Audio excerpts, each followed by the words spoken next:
afternoon, whenever you're listening to this, welcome to the internet's most sophisticated wrestling podcast, discussing the weekly aspects of it all, right here on The Bald Monkeys Wrestling Podcast.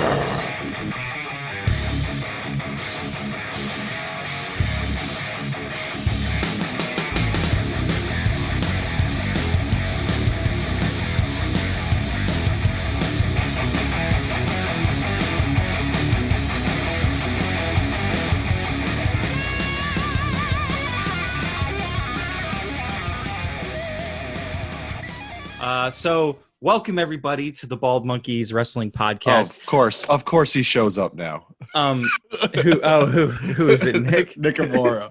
Bring him in. And we're off to a great start. Bring him in. So welcome this everybody. is what Nick and I bring. Bring the randomness all the time. So I was just going to say brings it straight down. Well, that happens. So welcome everybody to the Bald Monkeys Wrestling Podcast. I am driving the ship today. I am Big Baby Jimmy, and I have a couple complaints to make straight out the gate. Because what is new? Some people, if you are a follower who has no idea who I am, then that means that you've joined in like the last month maybe, because I have been somewhere between a hiatus and then being on vacation for a little while. And it's weird because it's kind of like the Bald Monkeys Wrestling Podcast. This is what I want you to imagine. The Bald Monkeys Wrestling Podcast. Look at that guy. Look at him. Look at him in the New Jersey Devils. So this is what it is. The Bald Monkeys Wrestling Podcast is a house, right? And let's just say at that time, I was the owner of the house. I took care of the house, and the house was very clean. And I go to Chuckles and I go to Christopher and I say, here are the keys to the house. I'm going to be gone for a handful of weeks. I'll be back. I'll see you later. And then to my surprise, I come back into the house and it's not that it's not clean. It's just shit is everywhere. It's all over the place. We moved all the furniture. Everything's in different, like, what's going on with this podcast? All of a sudden, like, doing these videos where you can see our pretty faces, is, you know, it's become like the natural thing. We have intros. We have wrestlers that we're interviewing. We have people actually commenting. Like, we're really starting to gain motion. So instead of being that podcast that I was in control of, where we just kind of put our head in the sand and nobody ever bothered us, Now I've got people that are starting to take crazy sides, like that a double stuffed Oreo could possibly be better than a single stuffed Oreo. This is crazy. This is craziness. So is what you're trying to say that everything got better since you've been gone? And thank you? Because you're welcome. What that guy said. You're welcome. You're welcome. I don't want to admit that to you in front of anybody. So I will not admit that to you. I will just say it's different. Things are different now. But that is not the reason we're here. And again, before we jump into the reason we're here, which will be very obvious if you watch a YouTube video of this, I want to just go down. So Monkeying Around is the new title for all of these roundtable podcasts. We won't always necessarily have all these gentlemen here doing it with me. Sometimes we'll have less. Sometimes we'll have more. Maybe, if you're lucky, we'll have the occasional wrestler join us. And, you know, but who knows? Who knows whether that's possible or not? We'll see.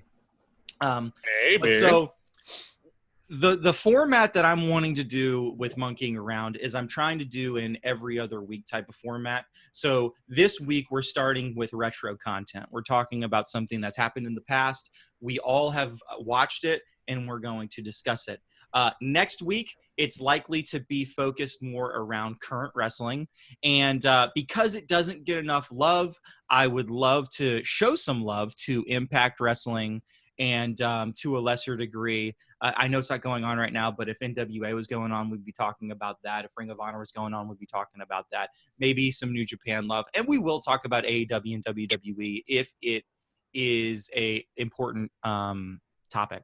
And occasionally we will have really big pick shows because, when you're a wrestling fan, you love picking. You love picking. And nobody's paying attention to Chris right now pointing at himself because he won the Slammiversary pick contest because, who cares about him? Nobody likes him.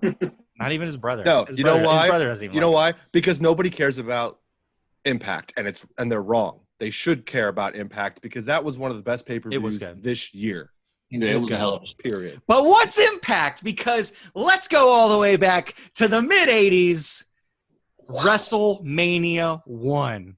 Welcome. It is time for WrestleMania 1. Now, I'm going to do this in order from who I'm seeing on the screen in a certain direction here. I'm going to go Chris, Steven, and then Creamy K, and then Nickapedia.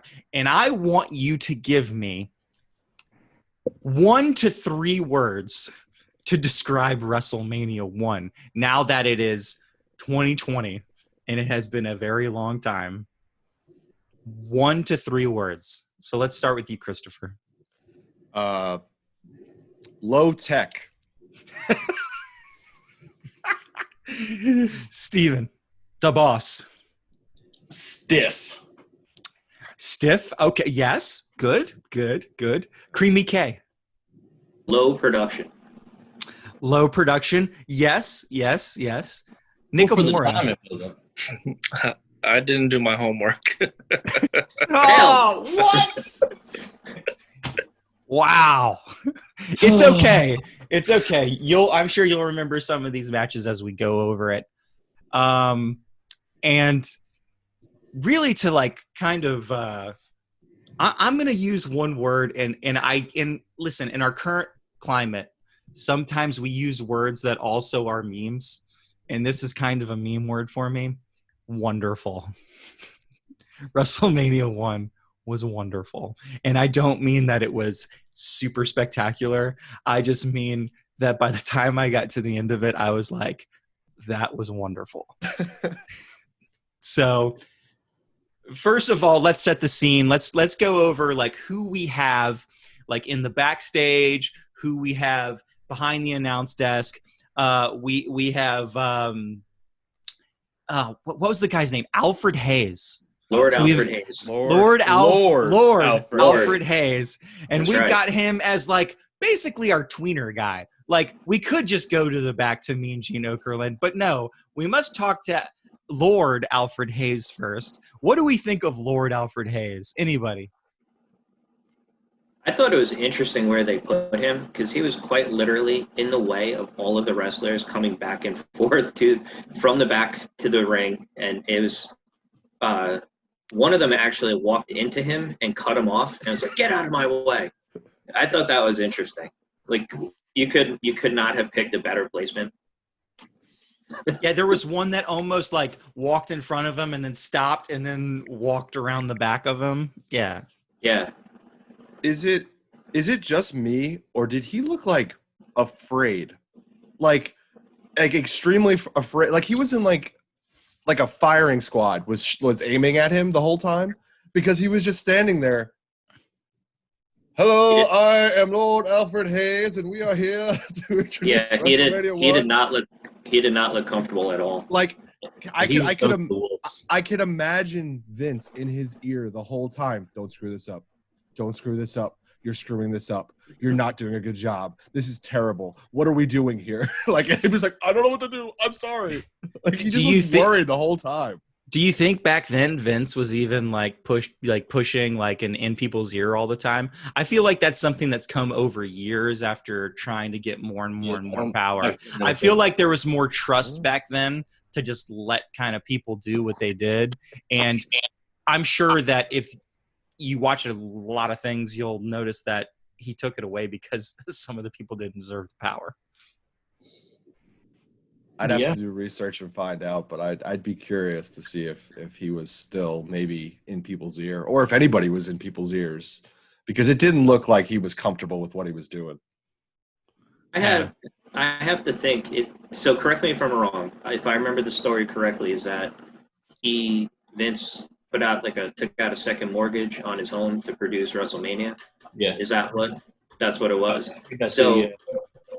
so if that's true, then I have to imagine with the amount that was at stake on that he had to have been in people's ear. I would imagine if he had that level of money invested in this, that he was running the entire show. But did they have that kind of technology back then for the rate that they could have afforded? Maybe not. It's interesting because you say, do they have the technology? I would say probably yes. They probably did have the technology. Yeah, like the affordable for it. Was it affordable technology for them? Maybe not. And then, gosh, I mean, you want to talk about somebody that was like way far gone from WrestleMania 1 because they're so damn young. We got Nakamura here. Although I guess Steven's pretty young too. Yeah. Not that far behind you. Go ahead, Steven. I have That's nothing to offer. I didn't do my homework. I'm the best student. Oh. Okay, so then we have our two main announcers, all right? And our two main announcers for the entire program are Gorilla Monsoon and Jesse the Body Ventura, which I don't know about you guys, but every single time I hear Jesse the Body the Ventura doing commentary, it's just a good thing. I actually really like him as a commentator. I do too. I miss hearing them two together. But there are two stars of the show.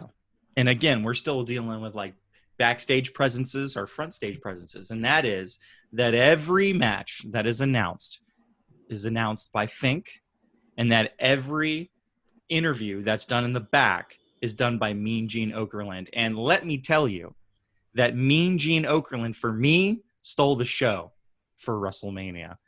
And it was, well, actually, I won't worry about that. We'll get to it as we move down the card. I don't want to jump. But what do you guys think? As a whole, what do you think of the whole crew that we have set up for WrestleMania 1? It was a solid crew, especially for what they had. Some of them they carried their value for many years. Some of them did. That's the crew itself. But it's always the first one. The first one can always be better compared to today's, what they had. But I enjoyed it. Anybody else? For me, you're talking about for the people that I grew up with watching wrestling. So I had,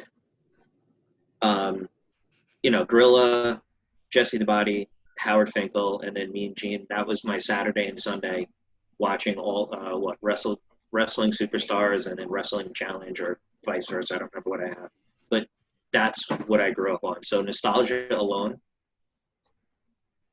perfect for me. Yeah. Gorilla Monsoon is one of the best announcers of all time that doesn't get as much credit as he probably should. He gets credit for being Gorilla Monsoon, but I don't know that he got credit for how much charisma he had on the mic. I mean, he got better when Bobby the Brain Heenan teamed up with him, and they became the best tandem in announcing, period.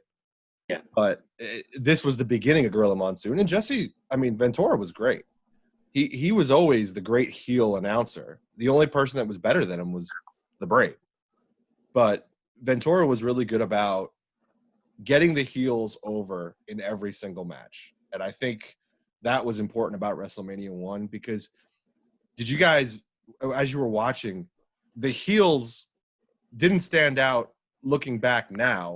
They probably were heels, back then. But looking back now, it's like, oh, that guy was a heel in that match, and we'll get to that. But that guy was a heel in that match, and Ventura, announcing and helping with that, and the backstage interviews helped with that.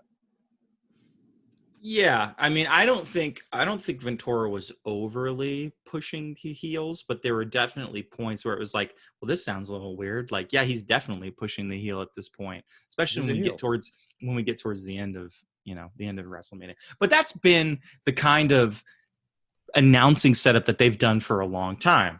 You either have the straight or a good guy announcer, and then you have the guy who's always pro heel, that's always pushing the bad guy. And does that work? I mean, it obviously worked back then. Does it still work today, Nick? I think it helps for someone who may have been born like 8 years after this event took place. So when they go back and look upon it, sometimes someone with low common sense may need an announcer to be like, hey, if you don't know the story, if you're not watching weekly like Creamy Kramer, this is who you're supposed to be cheering for, and this is who you're supposed to be booing. So yes, I do think that like obvious, hey, this is the bad guy, that helps out for the average fan.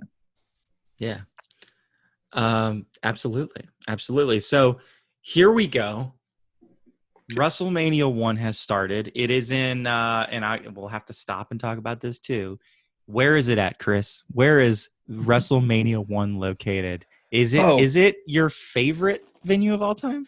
I mean, it's nothing special. It's just the wrestling mecca of the world, Madison Square Garden, the only place to go watch wrestling, the best place to go watch wrestling.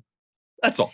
Yeah, I mean, I think the only thing that maybe at this point maybe compares to that's like the Tokyo Dome, but that's like 1A, 1B greatest venues of all time to watch wrestling. You looking back at that one, you see how much Madison Square Garden played a part in WWE.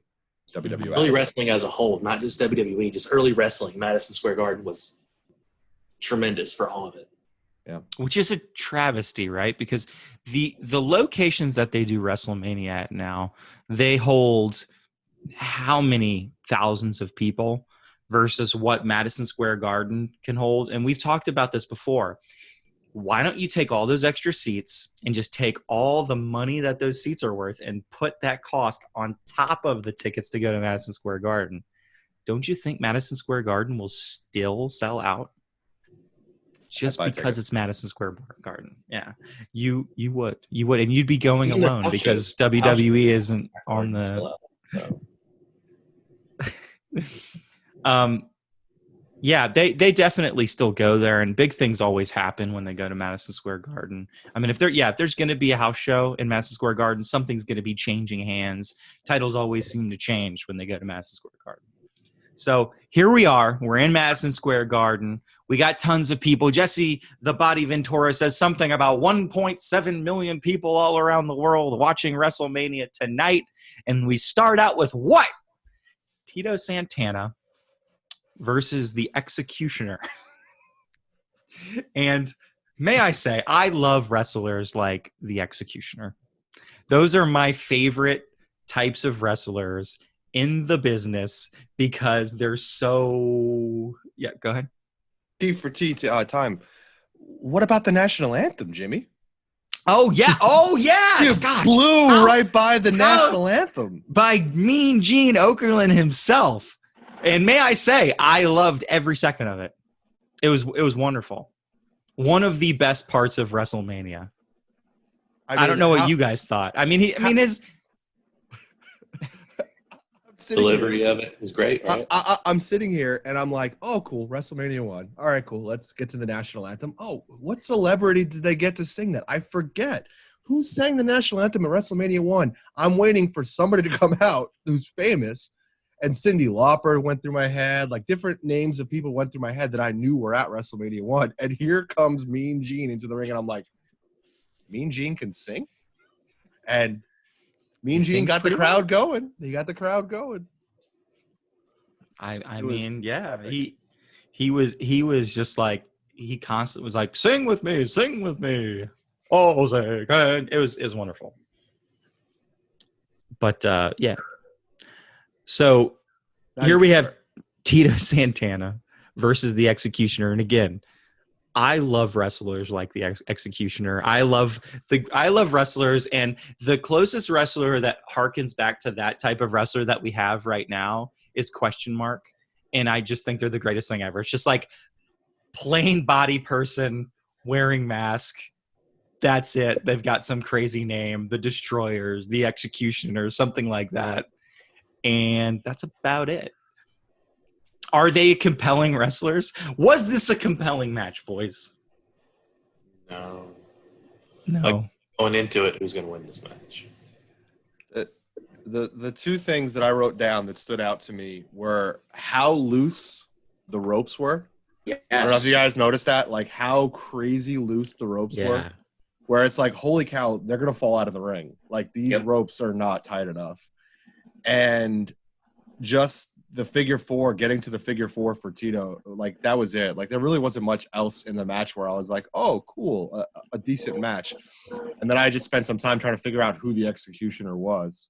And it doesn't matter who he is. It doesn't matter. Which is sad though, because no one now at WrestleMania is. Tito is arguably one of the greatest from the 70s and 80s, and he didn't even have a decent name to go against to say, okay, I competed at WrestleMania 1 against who cares, kind of, you know? Which is weird because I would say what you're going to see later on, like especially at the very end of the card, there are some pretty decent wrestlers that are just kind of standing around and doing nothing. And it's like, why didn't you involve some of these guys into these matches? But it is the first one, right? So yeah. I don't know. Creamy K, what do you have to say about Tito Santana versus the Executioner? So I agreed with Chris. I think that the ropes were way too loose. And you'll see it later on when people were going up to the top rope to do a finisher. Very awkward. Very awkward, and it literally looked like that top turnbuckle was going to fall off. And I'm like, ooh, please don't do that. You're going to kill yourself. The other thing I thought was interesting is that I may have missed it, but I did not hear any entrance music. Definitely not for the Executioner, but it was there for Tito Santana. No, oh, sorry. In that first match, no entrance. The first match, no, I wrote down when I first started hearing music, but that first match I didn't hear any, which I thought was interesting because I knew, obviously, people had some entrance music back then, but I guess maybe not everyone did. So I thought that was a little interesting. But the match overall, coming from that to where WrestleManias are now, you see a big difference in. You have that opening match with just this huge pop, gets the crowd going, and that one for me was just a very flat match to start WrestleMania 1. But here's the X factor, and no better time than the first match to talk about it. This is the mid-1980s, and people still think that wrestling is like guys going in there and actually beating the crap out of each other. Yeah. Like legitimately doing it. And because of this, you don't have to do crazy stuff if you think guys are actually just fighting each other.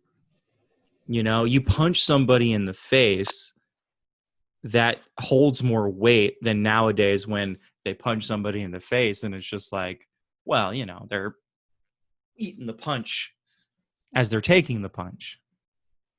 And so I think that is an important X factor to remember in every single one of these matches in WrestleMania 1, because, you know, we're going to run into a couple speed bumps where it doesn't, as much as we say it's a boring wrestling match, and maybe one of the reasons for that is because there's very little actual wrestling, or what we consider to be wrestling. There's wrestling, but it's like more Greco-Roman wrestling. It's not the spots that we're used to. Right. So not even what you would probably call old school wrestling. It's like what you would call old school wrestling. Like throw another old school on it, like way back. Gym class wrestling. Like this isn't the wrestling that like FTR dreamed about doing their entire life. No. There was a suplex or two, but no. Yes. Well, as someone who's currently reading the Spark Notes version of the first match, because I'm on Wikipedia, which is the ever reliable source for wrestling information, I do have two things to report as the Bald Monkey's amateur correspondent. One, Gene Okerlund did sing the national anthem, but Vince McMahon stated there was supposed to be a celebrity guest that refused, that no-showed last minute, and Vince McMahon never named him, so they just went with Mean Gene Okerlund. And two, the only synopsis they have of the first match on the ever-reliable Wikipedia is Santana won the match after applying a figure four leg lock on the Executioner. So even in the synopsis of that 5-minute match, they were bored. They were bored. They were bored by the whole thing. It was a four almost 5-minute match that was just one giant setup to a figure four leg lock. Yeah. Okay, there we go. I didn't even need to watch. I could just read that off Wikipedia. So You're all caught up. I don't Are you realize that Ric Flair's early matches too? this takes me so back to high school where I didn't do the homework and we're having a class discussion. I just feel like such a moron. But there is one difference. I can't go grab a beer If the with shoe the floor right fits, now. I mean, go do that. This is the one difference from high school. I can drink while Yes. doing this and maybe have more to offer to the conversation. So There you Okay. go. Really, we Still had a because high school experience. drunk Nick is, he's a typically fan favorite. He's a sometimes. fan favorite. Oh man. So let's move on to when I said the word wonderful as a meme, what might have been the most wonderful match of the entire night for me, which is King Kong Bundy versus Special Delivery Jones. Love that name. This Love this promo. was a match that when it was finished was billed at how long? Does anybody remember? That's 9 Nine. fingers.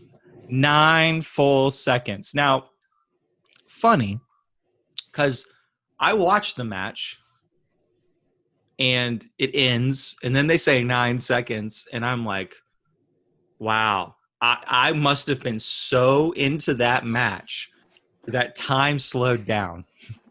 Because it seemed like it was pushing 3 times longer than that.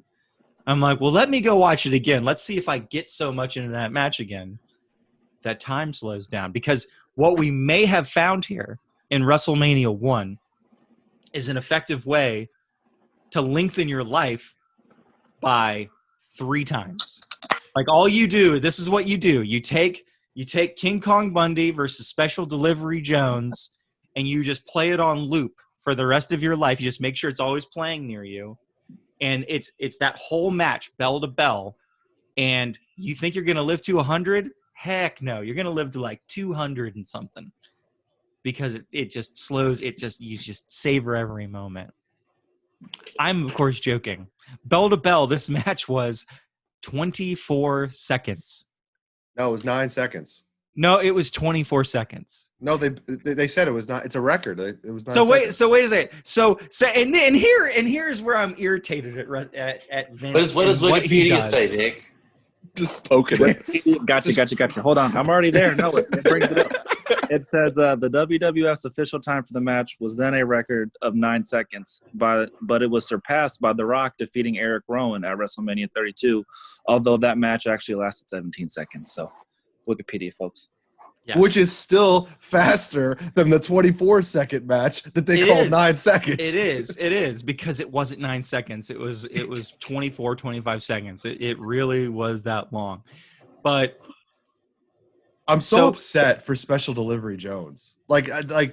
anybody else upset for him? Dude, he cut was a great so over. promo. It was interesting. He was so over. Yeah, It was awesome. but he I lost. know. That part was the highlight of his WrestleMania. Was But his this is- promo with Mean Gene. It was a The great highlight of promo. his career. It was. But this is WWF, and they do things like this. And sometimes I just feel like it's acceptable, right? So if Yeah. Andre the Giant comes out and you say he's 1,000 pounds or something like that, it's like, okay. You know what? Like, even my fan kayfabe, I'm going to turn a blind eye, and I don't really care. But come on. 9 seconds. Every single person in that crowd was like, well, I just was here. I just watched it. It was like clearly like 30 seconds or something like that. According to Wikipedia, it's 25. Yeah, no, I mean, I accurate.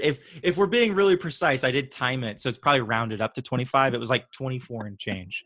I literally went back, waited for the opening bell, hit stopwatch, went next bell, stopwatch, 24 and change. Do you have a stopwatch? I have a phone and it Probably has a do. stopwatch Okay. function on it. Well, yeah, but you said stopwatch like you had an old school Because plastic the stopwatch. function, I should get one. I should get one. I might just- have one somewhere around here. I should get one just to shove it in your face because you're trying to make jokes right now. I have one from when I coached. And this Jimmy. is serious So if stuff. I find it, it's all yours, buddy. I will bestow it upon you so you can time wrestling matches while you sit in your basement at home. I live in South Carolina. We do not have basements in South Carolina. They're building That's not some. true. They're building some houses with basements. Yeah, but that costs so much money though because of the clay. I don't know. We don't need to get into how to build a house in South Carolina. That's not the podcast. I thought that was the podcast. Oh yeah, house building. Yes, absolutely. You're 100% dead right. So I don't know. Anybody else have anything on King Kong Bundy versus Special Delivery Jones? Yeah, I would like to know what they build King Kong Bundy at pounds wise, because I know that's something that you wanted to point at. Like, how much weight was King Kong Bundy according to the announcement? Well, I'll have to lean on Nickapedia to look that up because I cannot remember. I did not write it down. But I did also junior remember journalist over something. here. Was that 450 pounds? 458. Yeah. And then what did Jesse Ventura say when they billed him at 458 pounds? Jesse Ventura goes, he is clearly over 500 pounds. Yeah. There is no way that man weighed over 350. Like, they build him to be huge. He's a big dude, but there's no way he weighed 400 and whatever pounds. And there's no way he weighed 500 pounds. Just another way that Ventura was trying to push and push and push over one of the guys in the ring and be like, no, this guy's a monster. He's huge. Well, But this not is how really. you figure out actual weight of wrestlers. You figure out what the rate of Creamy Kramer is, and then you times a wrestler by how many Creamy Kramers it would take to build that wrestler. It's a weird unit of measurement. I So didn't realize I was a unit of measurement. Thanks. How many Thanks. Creamy Kramers would we say King Kong Bundy is? 3.5. 3.5? 3.5 Creamy Kramers? 3.5 Creamy Kramers. Can we get a visual of that? Like, can we build King Kong Bundy and Creamy Kramer and then, like, put him in over, like, how many different ways? Stuff him in. Well, he's all Creamy Kramer is also a unit of measurement for distance too. 2.5. So if Chuck could throw Creamy Kramer like a long dart, how far could he throw him? So That's the right statement. He is a measure of distance, not weight. That's better. I like that. There you better. go. Thank you. Yeah, you're welcome. Thank you. Chuck is joining us. Hey, Chuck, welcome to the Twitch stream. He wasn't able to join us on the video today. He says it will be 2.5 Creamy Kramers inside King Kong Bundy. Okay. All right. Well, he is the expert on Creamy Kramer measurements. I believe he's the one who founded the science of Creamy Kramer. So The science of Creamy Kramer. Okay. Steven's face. He studied at the Bod Monkeys University on the science of Jimmy Kramer. Nice. I like this. This is good. Very last thing to touch on before we leave here is that you have a valet for King Kong Bundy. That valet is the one, the only Jimmy Hart. And we'll wait till he comes out again, and then we need to talk. And really, let's wait till we get to Bobby Heenan, and then we're going to talk about valets. But that topic will wait as we go. Okay, so next we have Matt Borne versus Ricky Steamboat in a match that is just like many other matches. We just shake our heads and go, well, it was a WrestleMania 1 match. So I would have liked to see Tito versus the Dragon. WrestleMania 1. That would have been worth watching. See that? I wrote nothing. I literally took no notes on this match. You know why? Because it was worth no notes. I love Ricky the Dragon Steamboat. Love him.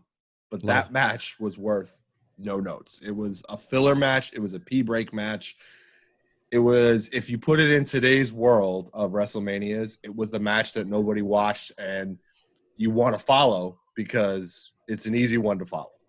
Oh, is it? Is it though? Wait a second. Because I want you to do the math here. Should have been. Should have been an easy match to follow, right? Should have been. Okay. Just making sure we're getting that clear.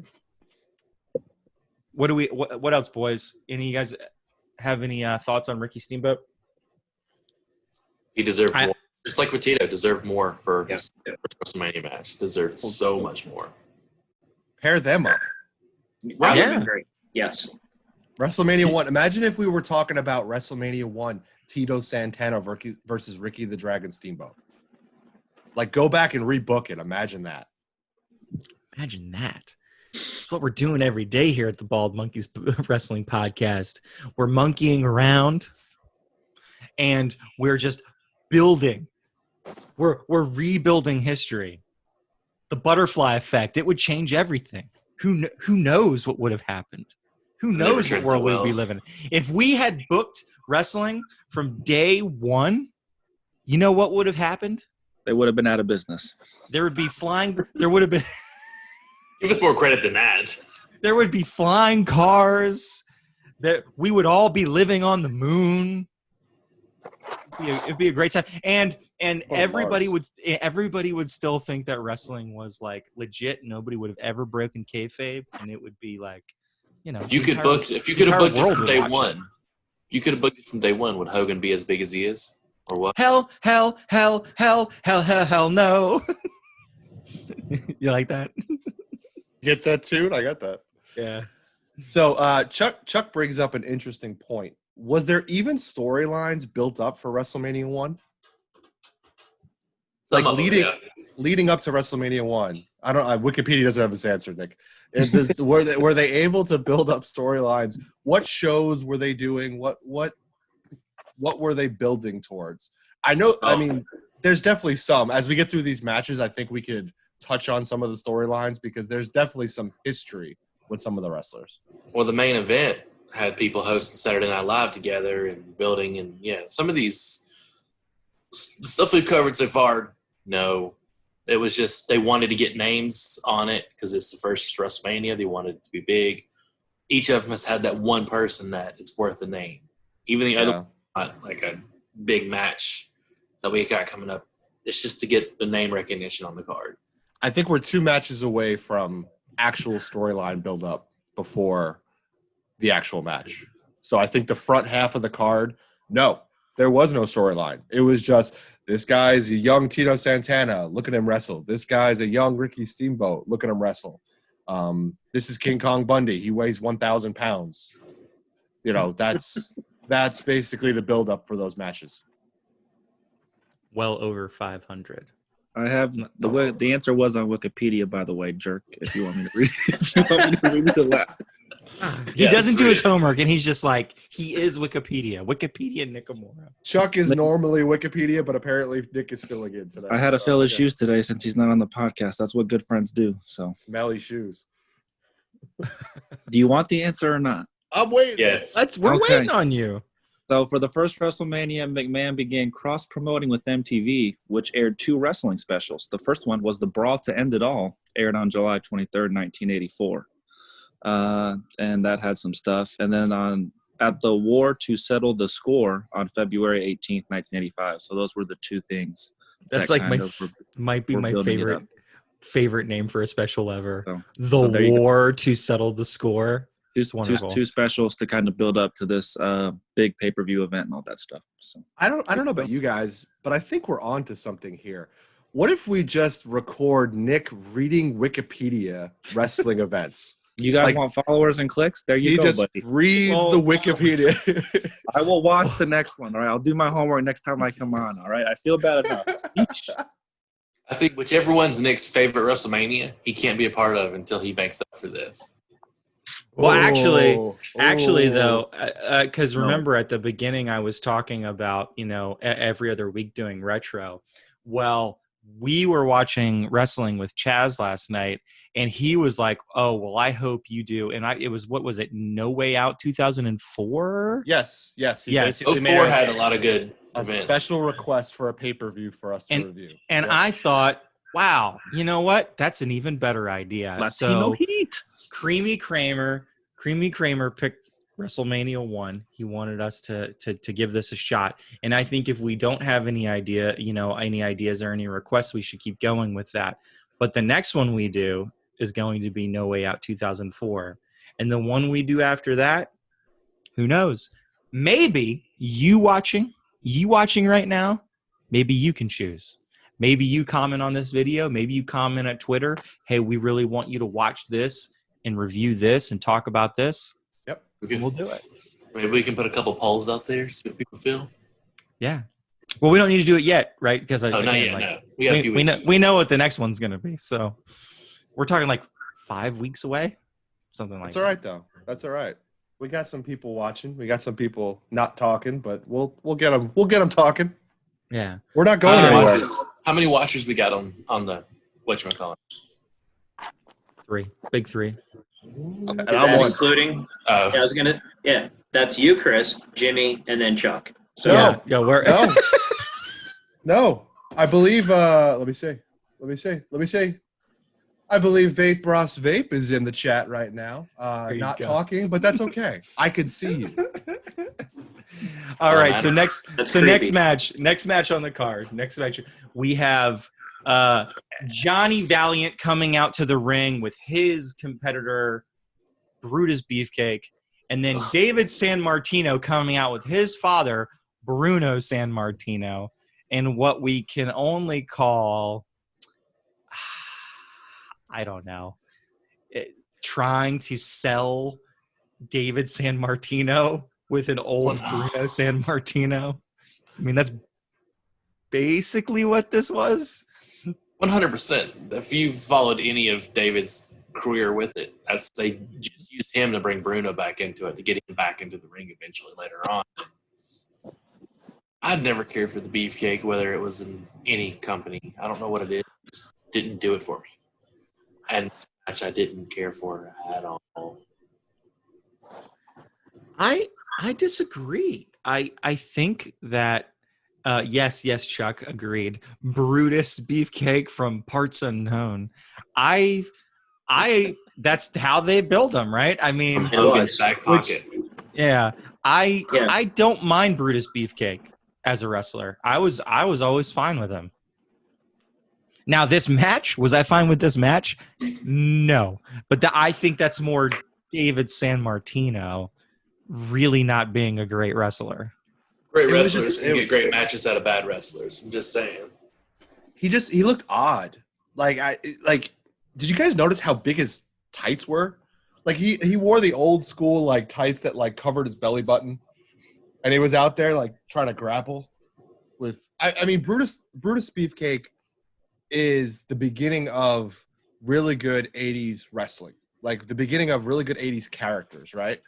Yeah. Like he had the build, he had the look, he had a bow tie. Like Brutus was. Oh, I always liked the character, but him as a wrestler, I never cared for. I never cared for him in the ring. It was just a weird character, a character for him to come out as a bad guy. But I mean, the biggest thing for me on the match, Bruno Sammartino got a huge pop. Like the crowd went ape for him, even though he was wearing like a dad sweater in the back interview and stuff. Like, but they went ape. I mean, they really love diaper tights. Vape Ross Vape says diaper tights. Yes. There you go. Accurate. When it comes to Bruno You got him. Sammartino in Madison Square Garden, it doesn't even have to be in a wrestling event. He's going to get a massive pop at Madison Square Garden because it's Bruno Sammartino. Sure. That's just How old was he And- at that point? Do we know how old he was at WrestleMania 1? It is 50s possibly. I would say Wikipedia. early to mid 50s. Nickapedia. Nickapedia. Change his name right now to Nickapedia. Do you want this answer? Yes, we want this answer. answer. So he was born October 6, 1935, so he would have been about 50 years old. 50. Yeah. About 50 years old. He moved Yeah. pretty quick though. He was always in great shape. Yeah. But To me- so This is like the turning point of WrestleMania 1. Now, I don't know how. It's more of a merge. It's about maybe not a turn, maybe a merge. Maybe they just kind of slid over a little real bit. slow merge. Yeah. Slow. Like But more like honestly, this you're was the falling point where it's asleep like, and you're okay, drifting. okay. They're getting on the we might- exit ramp to start moving up some. Yeah, but this was that point where I said like, there's no build up. There was really no talk.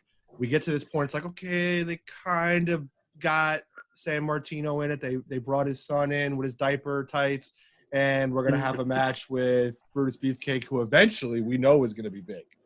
And then we'll give you a good card after this. So hope you got your pee in. Hope you got your popcorn and your beer. Let's go. I mean, could have started the show right here. P-break matches are important. Listen, as a fan who goes to many pay-per-view like tapings when I can, a P match is like super important. You need a match to not be good so that you can talk yourself into, you know. This was the dump card because you had all the time in the world to take a dump in the beginning of WrestleMania 1 before you really had to pay attention. On that 9-second match. Yeah, well. You could have wiped. Oh, man.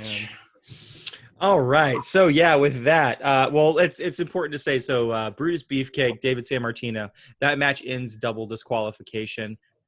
Kind of weird. I mean, it's really just a build-up for, again, Bruno Sammartino to kind of, you know, get physical on the outside so that the crowd has something to pop for. And there is, you know, there's a couple times, like there's lots of cheap pops throughout WrestleMania 1. And it's like, oh, wow, that's something that has not changed at all in WrestleMania. That's through all WrestleManias. Yeah. Just like a gimmick match. There's always a gimmick match, too. Like everybody always uses the term cheap heat, cheap pop. Come on. Cheap pop. So next we have Junkyard Dog going against Greg Valentine, who is led out to the ring by Jimmy Hart. Oh, Jimmy Hart. This is the number 2 time with him. But again, we're going to hold off till we get a little bit further. Intercontinental Championship match. Yes. First title match of the night, too.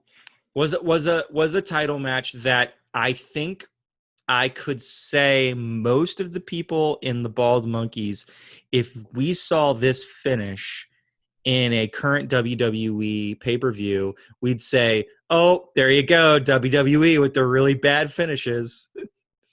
They've been copying this finish for 20 some odd years. 30 some odd years. They literally sit there in the writing room and they go, should we do the Junkyard Dog finish? Yeah, let's do the Junkyard Dog finish for it. All right, we're going to have Roman Reigns versus The Undertaker. And let's see, we're going to go back and forth. He's going to sit up, okay, and then Junkyard Dog to end it. All right, cool. Let's move to the next match. And we're going to do Seth Rollins, Dean Ambrose. They're going to go back and forth. Junkyard Dog finish. All right, got it. Next. Like, I can see Vince in the room. They literally call it Junkyard Dog every time they finish a match. That's what we should like search high and low for like the most notorious wrestler that always won by roll up and start calling the roll up by that wrestler. Nickapedia, get on that. Yeah, not right now. That's your homework for later. It's your punishment homework for not watching WrestleMania 1. And having to rely on the Wikipedia. He didn't do his regular homework. What do you think he's going to do? Punishment homework? I don't know. I mean, we can't really. He's a hero. Come on. I have morals. Come on, Steven. You know what? If my punishment homework is assigned, I'll eventually do it. Just maybe not in the time frame they're looking for. Ask for an extension. Overall, I thought that this match, like you said, this is where it was merging again. Ever so slowly, but merging towards being like the better half of the card, more interesting wrestling match. I think Junkyard Dog was a very, especially by the time the match was over, felt like a very compelling character to me. But again, kind of a janky finish, you know, kind of, hey, how can we keep this guy over, keep the heat on this person, but not actually have to change the title? It felt like a cop-out. Yeah. Well, I mean, there's a couple things for this match. I know Kramer was keeping track. So you got music for the Junkyard Dog. Yep. So, I mean, I think this is the first time we actually hear music. I wrote that down, first time that we heard any kind of music. Yep. And the crowd went crazy when the music hit. Like, definitely a crowd favorite. Chuck says fan favorite, Junkyard Dog. Mm-hmm. The idea that he cheats to win, they reverse the fact that Greg the Hammer won, and then Greg the Hammer refuses to get back in the ring and gets counted out, and now the Junkyard Dog wins, but the title doesn't change. It was like the beginnings of a way to give the good guy the win without making the bad guy drop the belt. And I go back and try to remember other instances like that, and I feel like this was one of the first times on a major pay-per-view that they did that. Which, by the way, can we talk about the original finish before they overturn it? The fact that they overturned that finish was absolutely ridiculous, because it wasn't like another official came out and said, "Oh no, you got the wrong finish." It's like, so wait a second. As a fan, if I go to a WWE show and I don't like the finish, can I jump over the rail, run up to the ring, and then look at the ref and say, no, you did the wrong thing? And then that ref will turn and go, okay, we're going back again. Like, do I get redos all the time? We live in a different time, okay? Is that like the wild card rule? Back in the day like that. Wild card. Wild card rule, yeah. Yep. It was weird. Wild finish rule. Yeah, that's what it was. So yeah, I silly. What's your guys' ranking of the green Intercontinental belt when it comes to all the different styles of Intercontinental belt we've ever had? Listen, white belt reigns supreme. White Intercontinental belt reigns supreme. And here, T for time. T for time for T. Chris, you know which one's my favorite. This has nothing. This is just a random little bit here, and it has nothing to do with WrestleMania 1 or WWF or WWE. Moose's white belt last night on Slammiversary was fire. That belt with a white strap is fire. Okay, bring it back to WWF land. Green belt, it's okay. It's not the worst design they've had. I like a lot of those old belts, man. I mean, you think about like the pantheon of like the best belts to the worst belts, where like the best belts would be like, like the old school like NWA championship and stuff like that. I really hold in high regard. And then like at the bottom end is like the women's AEW championship. Like no, the Divas, really close to the bottom of the butterfly. The Divas butterfly. Terrible. Garbage. So I was gonna say, like, I'll let Kramer go, but I'm probably gonna be a little bit different than him. So go ahead, Creamy. That's fine. We're very different. The best Intercontinental title, the yellow Ultimate Warrior won when he beat Hulk Hogan for the world title. I would put that one at 2. Okay. I would put number 1. It's the white one, 100%. And then I like the Ultimate Warrior one in yellow. I like it so much that Kramer has it. Yep. And then number 3 is this green belt. I love this green belt because it has that cool nostalgia look to it. It's got that almost like heavyweight boxer championship belt look to it, right? With the circles, and it's kind of like lighter looking. So a lot of the early belts had that look. Yeah. So, but I mean, again, it's interesting to see how the belt transforms. I mean, we're getting new belts now still. Belt. We're not supposed to say belt. Sorry. Championship. But so the one thing I would say is Vape, I 100% agree. It is a travesty that Junkyard Dog never held a belt. Like that is 100%. Is a big problem. But I would say, again, you look at the history of wrestling, he's not the only victim of not, getting their fair share of like titles. I mean, there's a lot of great wrestlers out there that never ever got their due. So it's a shame. And there's one of them later on in the night who should have been a world champion at some point in his career, and he never was. Agree with you 100%. Yeah. So, hey, Rocky Winner, welcome. So this is where the night starts to lean towards being much better. And whereas we said it was merging, with this Junkyard Dog match, it, I think, securely turns to the good as we hit our next match. No? Thoughts? Have we missed the Andre match? No. Andre match is Is a it little later bit on? later. It Yes. is. It's Our after this next one. match, Oh, our next match is the Iron Sheik and Nikolai Volkoff versus the U.S. Express, Barry Windham and Mike Rotunda. And this is the first match that felt a little bit more like a wrestling match. Yeah, like a And- WrestleMania match. Like it felt more like WrestleMania. Like I think this was the moment where all of a sudden, like the crowd got really into it. You had both sides with managers. Like everything about this match just lifted the whole program. Sure.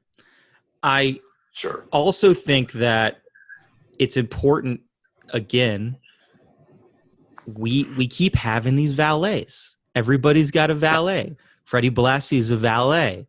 Lou Albano's a valet.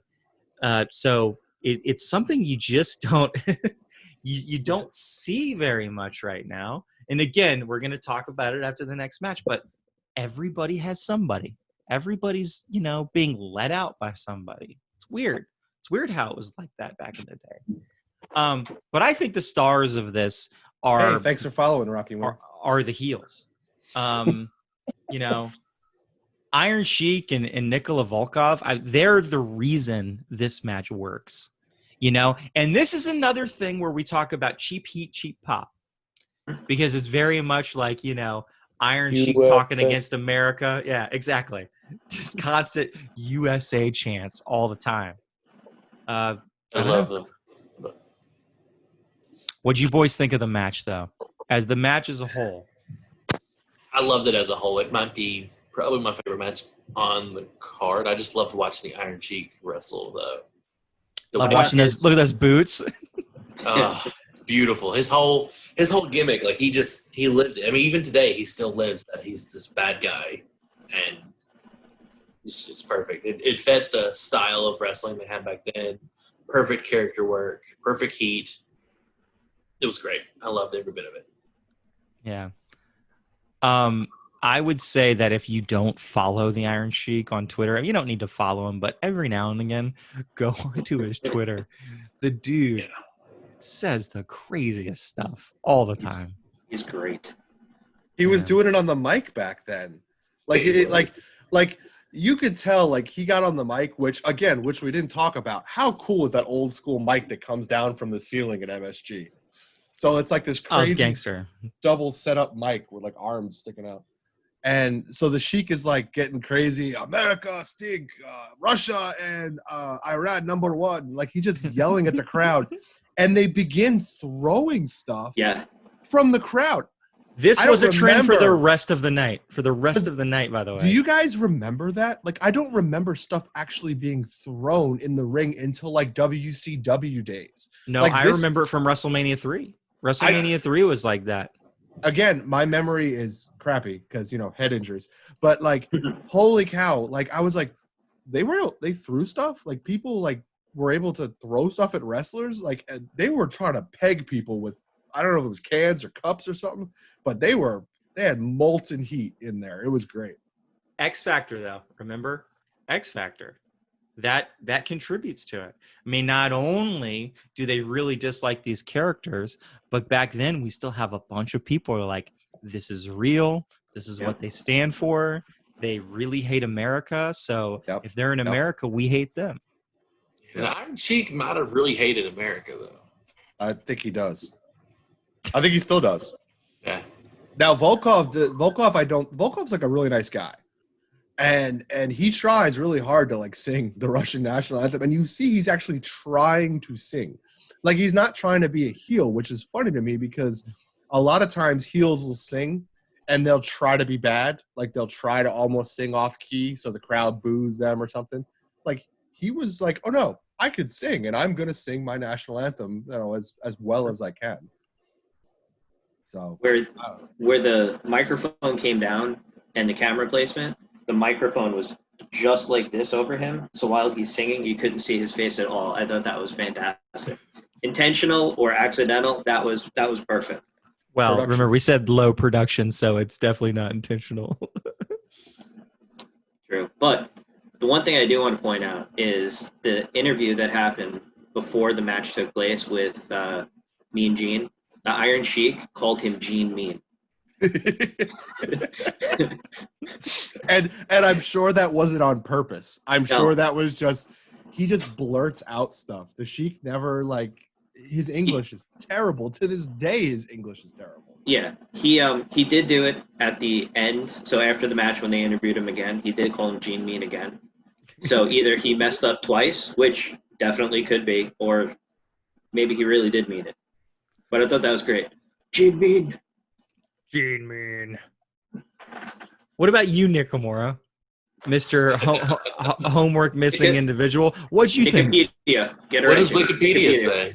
No, you want? Was that? I want to know. Well, give me something. What do you think about the Iron Sheik? What do you think about Nikolai From Volkoff? my past experiences, I always wonder, since you guys talked about, how well that worked with the crowd, the USA versus, the anti-Americans and stuff like that. That storyline that recycles itself over and over and over through the next 25. I always wonder, since it was so successful the first time, maybe that's why Vince McMahon keeps going back to that well. Because what if that hadn't worked? What if the crowd wasn't that receptive to it? What if it had, maybe we wouldn't have seen, all these anti-American heels, through the 90s with Bret Hart and all them, or the un-Americans in the early 2000s and stuff like that. So, we got a lot of great stables, out of that very beginning one. So even though I didn't watch the match and I've only read about it on Wikipedia today, maybe, it was the success of that match at WrestleMania 1 that kind of boosted that kind of storyline for the next 30, 35 years. I think that legitimately for years and years and years, Vince McMahon was always trying to recreate Hulk Hogan, and it just never, ever worked. He lucked out into guys like The Rock and Stone Cold Steve Austin, which were nothing like Hulk Hogan at all. And then the closest he ever got to it, was John Cena. And now John Cena's taken the pedestal, and it's like, well, who's going to be the next John Cena? And all the people that they push, they always deny, they want to push Roman Reigns so hard, but anytime that you actually start to feel the full force of that push, everybody says, hell no. And they just boo the crap out of him. Because diehard wrestling fans are like the New Yorkers in Madison Square Garden at WrestleMania 1. They don't want to be told what to do, and if they don't like something, they're going to throw shit at you. It's just Truth. I'm gonna date myself a little bit because I'm old, but going back to Nick's point. So when you talk about my country, USA, the fight of USA versus Russia, USA versus Iran. WrestleMania is actually still feeding off of where that started. And that started with the Miracle on Ice.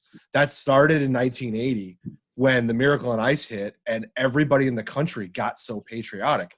And wrestling jumped on board with that and said, ooh, we can do this Russia versus United States thing and make a gimmick out of it and make a storyline out of it. So it's 5 years prior that this storyline even starts. That people are like, oh, Russia's a heel, Iran is a heel, go USA.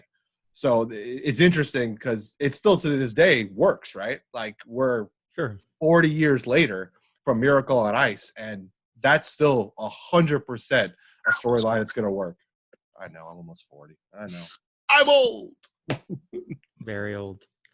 But let's keep things moving. So now we're getting to the eighth wonder of the world, André the Giant, in a body slam challenge match for $15,000. Well, it's not just his career versus $15,000 to be, more specific. And it is Big John Studd with Bobby the Brain Heenan. Again, look. Who is this person? Valet. Why this valet, these managers? So let's talk about valets and managers for a second, because it is something that current WWE has pretty much sworn off, with a few exceptions. They do not want valets. So minus like Vega or somebody like that, they don't. And Paul Heyman. Yeah, they MVP? don't really. Yeah, MVP's been doing it to a lesser degree. Yeah, they don't really have like that be all valet. That's not only just valeting a single person. Like so Heyman did it for a while, right? Where Heyman was valeting for, I believe, CM Punk and Brock Lesnar for a little amount of time. Like, so that is a very important part of wrestling history for me, because that's when I feel like they almost kind of got back into that, and they should have, because if you have the right valet, that does so much for a wrestler. And it's not like, when you look back at this old stuff, my favorite part of it is that valet isn't just the mouthpiece for the wrestler. That's what I don't like about Brock Lesnar. Brock Lesnar doesn't really talk. It's Paul Heyman talking and Brock Lesnar doing the wrestling. That's not the same thing. I'm talking about Jimmy Hart was coming out with these guys. Bobby the Brain Heenan was coming out with these guys, and they were both talking. And that actually, I think, added a lot. I don't know what you guys think. Yeah, it adds to the whole stable facet. You can have any group of people you want, as long as you have somebody that can speak for them. It'd be great. The whole Selena Vega is doing that right now. It'd be perfect if they had more people to do that. I mean, WCW even tried it there for a while with, what is his name? Eric Bischoff with the NWO. Whenever Hogan wasn't speaking a lot, Bischoff was always there running his mouth.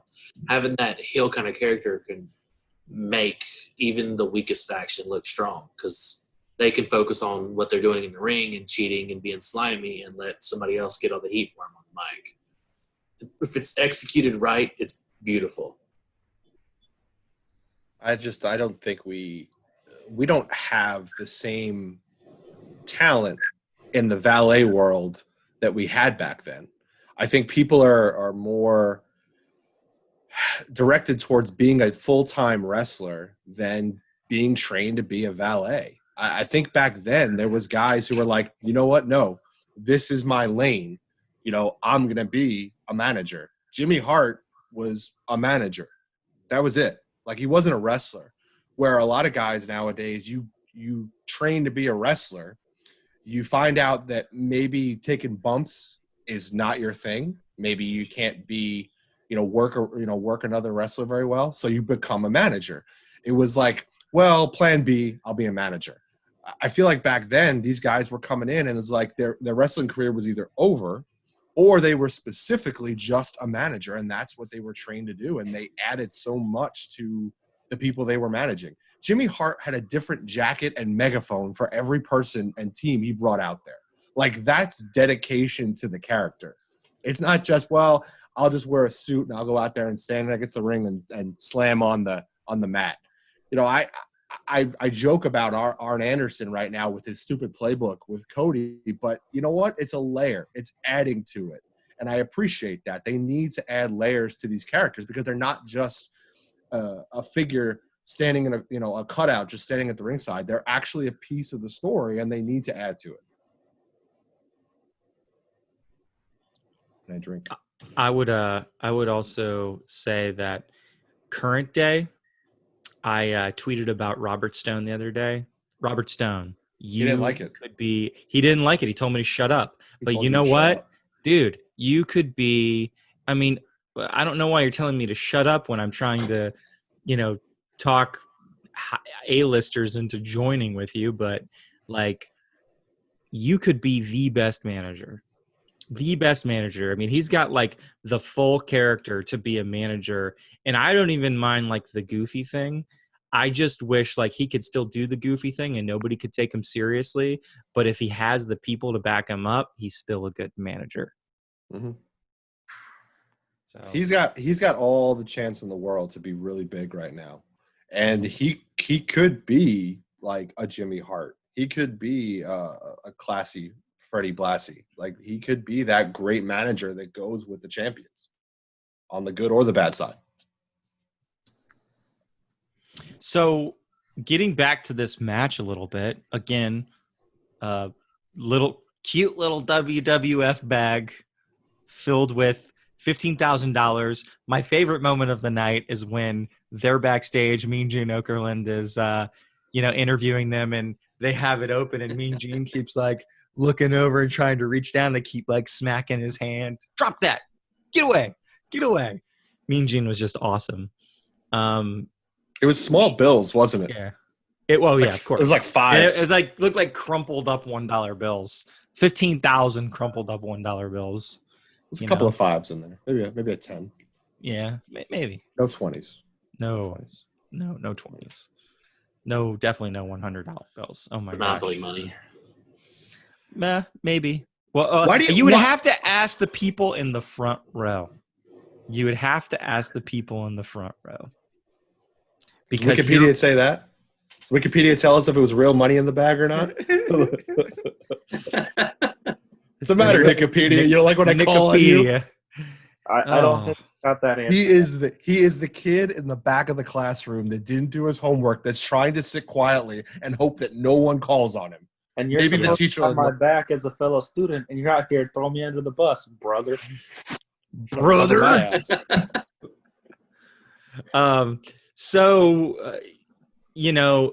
was not, this was Andre got a big pop because he's Andre the Giant.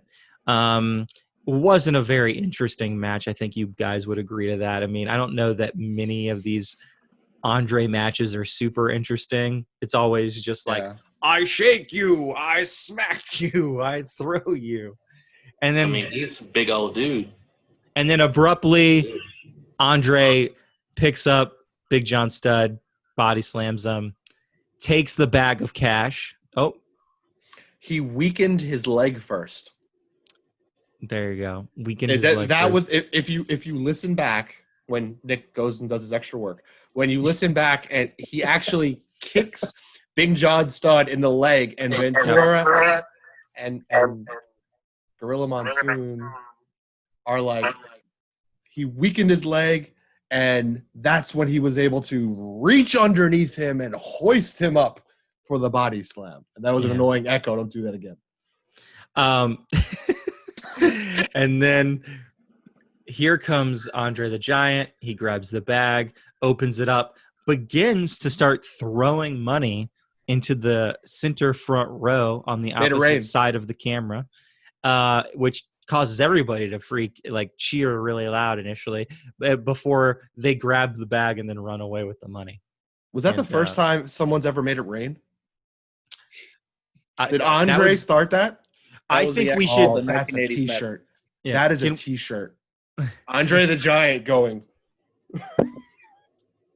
Making it rain. Awesome. But yeah, I mean, that's just my opinion of Andre the Giant matches is they're all pretty boring. And I'm sure at some point in our future we're going to talk about WrestleMania 3, where we can talk about one of the most boring yet most iconic matches of all time. I won't watch that. Skip that match. You can bet that. I mean, we could put it whenever we do WrestleMania 3. We could put it as the second to last match we talk about, and then just talk about Macho Man versus Steamboat for the Intercontinental Championship match, which should have been the main event of that night. It was Hulk Hogan and Andre the Giant. Hogan can suck a frog. Wow. Suck eggs. Moose sucks eggs. Moose sucks eggs. I don't know. Anybody have any other thoughts before we move on to only female match of the night? I love Big John Studd, and I wish they would have used him more. Yeah, that's all. I mean, I had a cool Big John Studd wrestling figure when I was a kid, and I remember how much I love Big John. Did you ever see the old school wrestling figures? They were rubber, and they were stuck in one position, and that was it. I had him, and I still have Hogan. Why don't you have Big John Studd still? I have no idea what happened to that. Oh, see, again, look what happened to Big John Studd. Even his wrestling figure can't last. It's just terrible. I can only my think brother probably took it and threw it somewhere. For as much as I dislike Hulk Hogan, I can actually think of one piece of Hulk Hogan merchandise that I might be willing to spend money on and hang up like on the wall. And that would be if I could, you know how Hulk Hogan had like those chains of like the restaurants and stuff like that. Do you remember watching like the first episode of WCW Nitro? He's like sitting in front of one of the restaurants. Oh my gosh. Okay, so apparently we're all gonna have to watch WCW Nitro. Hey, The very first Wikipedia. episode. I They're remember Nickapedia. Nickapedia. They're in the mall of America, right? I remember and- Thunder in Paradise, but I don't remember the restaurant. And he's sitting, they go to interview him, and he's sitting in front of the restaurant, and I forget what it is. It's like a spaghetti restaurant or something like that. Something like that. Yeah, I'm telling you, this is a legit thing. If it says the name of that restaurant like on the menu that they put up in the mall, and I could get one of those menus and frame it, I would totally hang that up. That is a cool piece of like throwback merchandise right there. The menu from a failed restaurant of Hulk Hogan. Okay, Well, championship match. Women's match. We've got Wendi Richter with Cyndi Lauper and Leilani Kai with the Fabulous Moolah. And this is the first time that hey, your boy Lord Alfred Hayes, he got a little bit of love from the heels, got some heel kisses. They both gave him a smooch. Yeah, he was terrified. He got 2 kisses and he was terrified.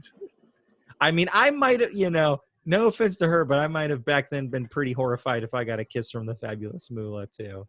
She's iconic, but by no means, Not good. it's like your weird grandma coming onto you or something like that. It's like very weird. Why is everybody shaking their head at that? That should be the name of the episode. It's like your weird grandma coming on to you. Oh my god!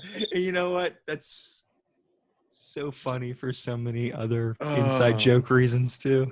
So the new biggest pop of the night happens in this match when Cyndi Lauper comes out. Because when Cyndi Lauper comes out, the place explodes like it's a rock concert. Yeah, Which makes That's why they had her there. And Nickapedia had mentioned when reading through his Wikipedia article that that you had these MTV specials and stuff like that. Well, what was Cyndi Lauper if not like one of the biggest MTV idols at that point? Like huge. Yeah. So of course, all the young kids that are hip to music culture at that time, they're all about Cyndi Lauper. That's when MTV was about music, right? That was a long time ago, but yes, So was it's been WrestleMania a 1. while. Let me say one thing about this match. Women's wrestling has come a long way because there was very little rhythm or chemistry in this match. It was like if me and Kramer went in the ring and decided to just have a wrestling match. And we're just like, okay, I'm not going to let you do anything and you're not going to let me do anything, but we're going to have a wrestling match. And it looked like they were just trying to jaw for position the whole time. And every once in a while, there was a kick. Every once in a while, somebody got kicked on the ground. I think there was like one decent arm drag or something in the match. It was rough. It was rough. Sloppy as stick. Has Captain Chuckles seen that wrestling match between Christopher and Creamy K? Or is it Christopher, you've seen that match between Creamy K and Captain Chuckles? Oh no! If Captain Chuckles wants to powerbomb you, you are going to get power bombs, usually into a bush. X. Yeah. This match was pretty basic, but as was women's wrestling back then. I mean, it was pretty basic. Yeah. So yeah, Come a long way. You're totally right. We have come a long way, kind of. And the reason I say kind of is because I am not a fan of women's wrestling nowadays in WWE because they still put too many holds on stuff. No, you can't do that. They'd still tell the women they can't do. Oh, no, you can't do that spot. Like, what? Every man is allowed to do crazy spots. Why won't they let the women do crazy spots? There are definitely some women out there like your Io Shirai's and your Charlotte Flairs that are willing to do some crazy spots. and they only get as far as they allow them to. So like, oh yeah, we're finally okay with you doing stuff off of the top turnbuckle, not into the ring, but outside of the ring. But like, they're not letting them like do Jeff Hardy stuff and like climb all the way to the top of giant ladders and just do humongous moves off of them and stuff like that. And that bothers me. Now, maybe, and this is where the whole transparency argument comes. Maybe if, it's a transparency thing and maybe those ladies don't want to do those high spots, but I want to hear them say that. Maybe they have more common sense than Jeff Hardy and be like, hey, 20-foot ladder might break my neck. Maybe I shouldn't jump off of that. I don't know. There is a whole slew of wrestlers that have, if you're calling it at a lesser amount, as little or less common sense than Jeff Hardy, if that's your argument. There's plenty of people that do crazy stunts. I mean, I think what Nick's alluding to is longevity and the idea that some wrestlers want to be around for a long time and aren't looking for the big high and adrenaline rush that Jeff Hardy. I think every wrestler, and this, I say this with all the sarcasm in the world, I think every wrestler doesn't want to be able to walk when they're 50. Yeah. I don't think Jeff's going to be able to walk much past his 50s without the help of a cane or a wheelchair with, the way he's treated his body the last 20, 25 years, putting on shows for people. It'll be a badass looking cane probably, though. A cool, like, symbol. Like Honestly, he didn't feel his body for most of the that time, though, so it would look like the cane was trapped in the 90s, just like his ring attire. It's never changed. It's like, oh my God, you're still wearing the same. It's like, can we not just update this just a little bit? If it ain't broke, don't fix it, Jimmy. It's broke. Sorry. Fix it. You think the women back then, to your point, were limited in what they were allowed to do? Sure. Like, were they told, like, you can do this move, this move, this move, and that was it? Like, they had 3 or 4 moves to use? And that's why the match was kind of... I think so. They probably didn't have as much training and stuff either, as much, prep time. They probably didn't get, it was kind of, because the match before the main event usually is kind of like the filler match at like pay-per-views now, and they were kind of the match before like the big main event. So they probably had time constraints to think about and stuff like that. So they probably didn't get a whole lot of time to maybe do what they wanted to do. I was gonna say, I think the craziest thing that they did in that match, is the splash off the top turnbuckle. Yeah. And that was the one that I was saying earlier, that when you look back at it and you see, and this is a small woman who was getting up there to do that jump, and it looked like it was gonna break. Yeah, it was shaky. Yeah. But they let her do it. I think overall, though, because I try to put myself back in that mindset, it wasn't an awful match. It was just a very basic match.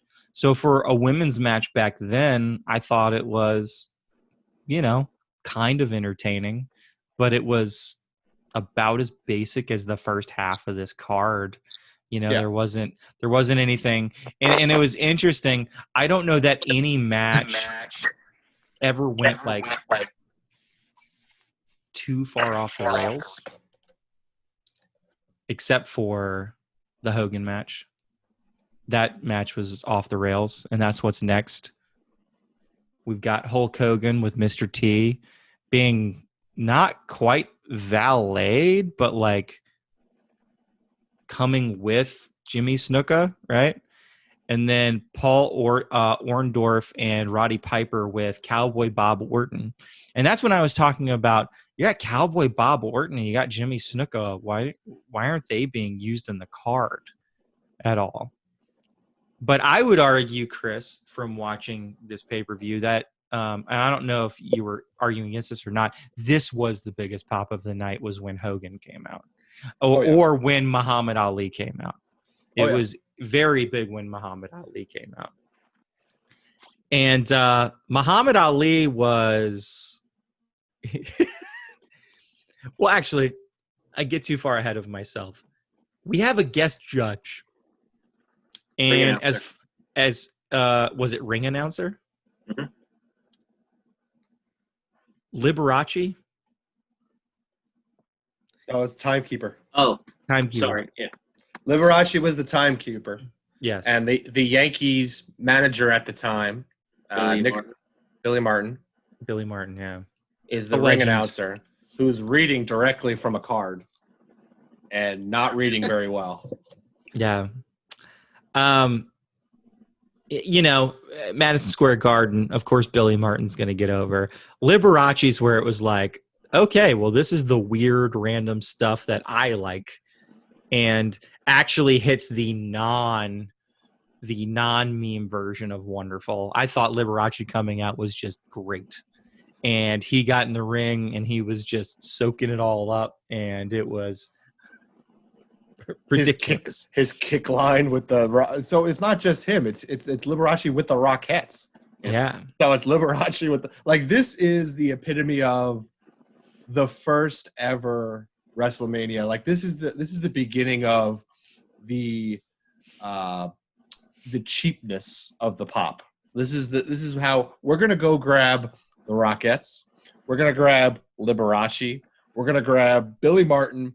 We're gonna grab Muhammad Ali. We're gonna shove them into this match that makes no sense about them. It has nothing to do with any of these people, but you're gonna get up and cheer for every single one of those people.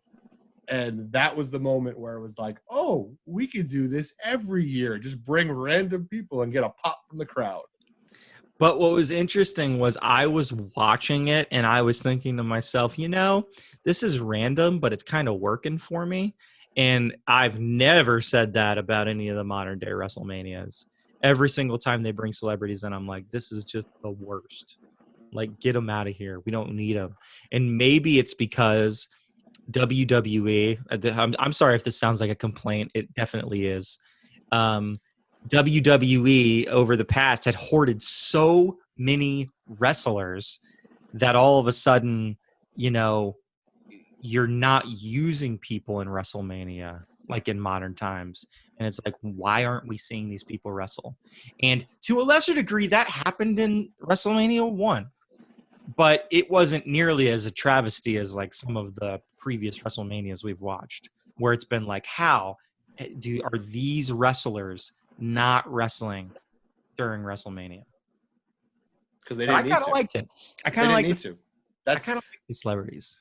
But think about it. They didn't need to have these wrestlers wrestle because just having them in attendance sold the ticket. People weren't coming there to see these wrestlers wrestle. They were just coming there to see these people. I came to see Jimmy Snuka in the corner. I came to see Hulk Hogan come out to his music. There really wasn't anything they were coming to see wrestle. They were just coming to see the people. It was like you're driving around Hollywood and you just, oh, that's somebody, so-and-so lives there. Like, I paid literally to just see where someone lives or just see that person live. Like, that was, we take that for granted now, seeing things live. Think about how small Madison Square Garden is compared to the giant venues today. There's only so many people that get to see that live. Which I think is a good thing at the same time. Yeah. I mean, I think that when you, again, nowadays, these, WrestleMania 36 was so, or like, not 36, but like 34, 35, like they're so humongous. They've got so many people going to it. And, I did it because they just did it with the Royal Rumble. A bunch of us, or 3 of the 5 people in this call right now, were in Houston for the Royal Rumble. And it was a massive venue. It was a massive venue. And you know what? It fucking sucked.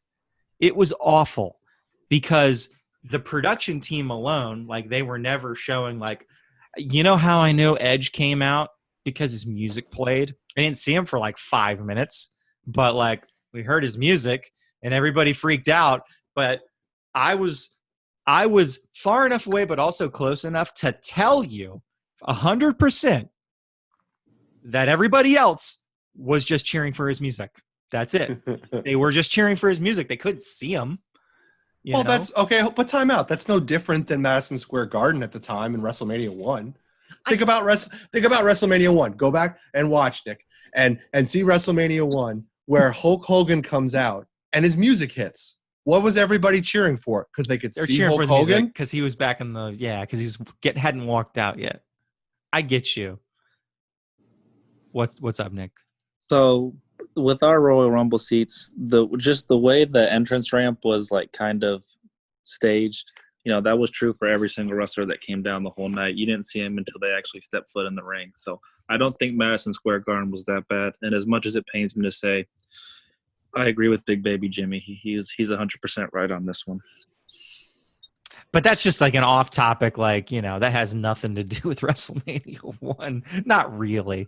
It's more just like they've turned these big pay-per-views, and it does compare to WrestleMania in that way. They've turned it into what is the biggest freaking crowd that we can get at any given time, because we just like the optics of that. Because and you know what, to a certain degree they're not wrong, right? Because if we weren't at the Royal Rumble and I was sitting at home, and I would have just been like, wow, not only do I get to see every wrestler come out in every moment that they're out there, look at this huge crowd. And it was loud. I mean, the pops were crazy loud at that place. But being there, was it worth paying all the money to go there? And yes, it was. You got to spend time with your friends. Well, okay. I mean, you're gonna catch me with that one. I have nothing to say to that one. I'm not going to disagree. I would love all of us to go to a wrestling event once they start letting fans in again. So you got me there, Nickapedia. Is that going to be my new nickname going forward? Did I lose to Nakamura? No, I don't think you lost to Nakamura, but today you're Nickapedia. Not yet, at least. Yeah.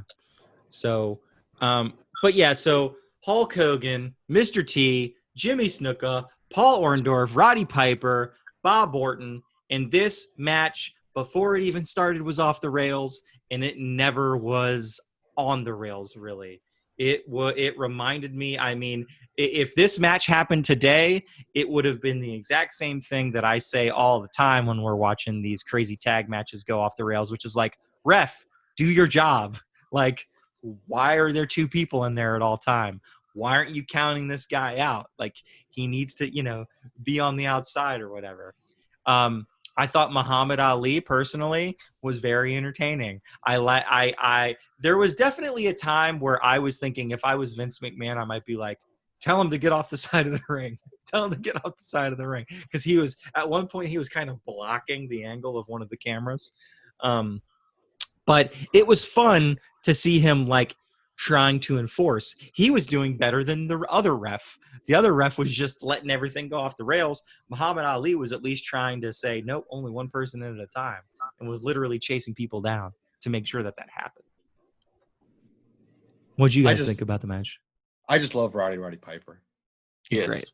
I love Roddy Piper. Roddy Piper, to me, is one of the worst wrestlers that was one of the best wrestlers, because he really wasn't a great wrestler.